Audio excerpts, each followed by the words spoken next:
everyone! In this video, I'll guide you how to care for orchid to help recover and bloom again by using two easy and effortless tricks.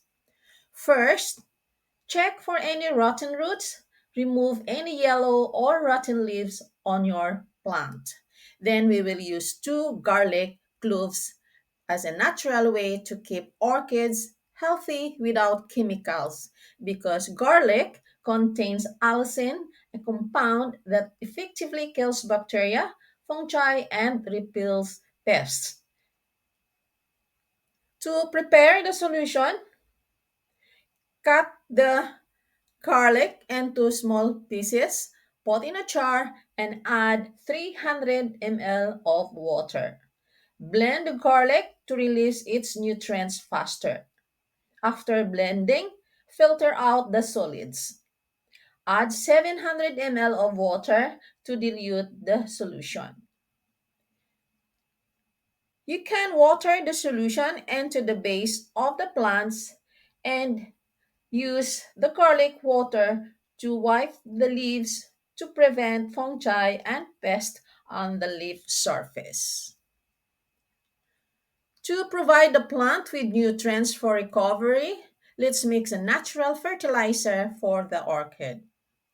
I'll be using one overripe banana as it is rich in nutrients like potassium, phosphorus, and magnesium, and trace elements like calcium and manganese, promoting healthy growth. Potassium, in particular, stimulating flowering and improves plant health, encouraging frequent and longer lasting blooms. To prepare the solution, cut the banana into small pieces and put in a jar.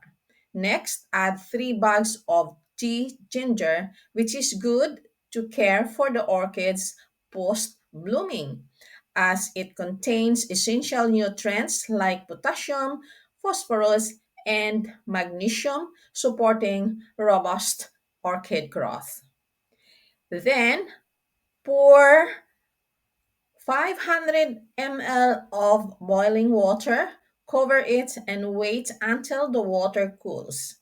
2 hours later, stir well to fully dissolve the nutrients into the water. Filter out the solids and then add 1.5 liters of water. You can water the solution into the base of the plants or pour the this solution or this liquid fertilizer into a spray bottle. Then mist the entire orchid. Spray thoroughly on both the top and underside of the leaves. Using this liquid fertilizer from banana and ginger tea helps the orchid recover quickly after blooming by helping the roots to absorb quickly the nutrients and nourishing the leaves and stems, boosting photosynthesis, promoting healthy growth and continuous flowering. After a few months, you'll see my orchid has grown vigorously and notably new flower stems emerging. Plant has sprouted many new roots and the leaves are greener and glossier than before. If you keep using this method, your orchid will flower continuously, producing multiple flower stems on the same plant. I hope this video helps you care for your orchids at home. And if you haven't subscribed yet, please subscribe to support me and never miss any orchid care tips. Thanks for watching. Bye.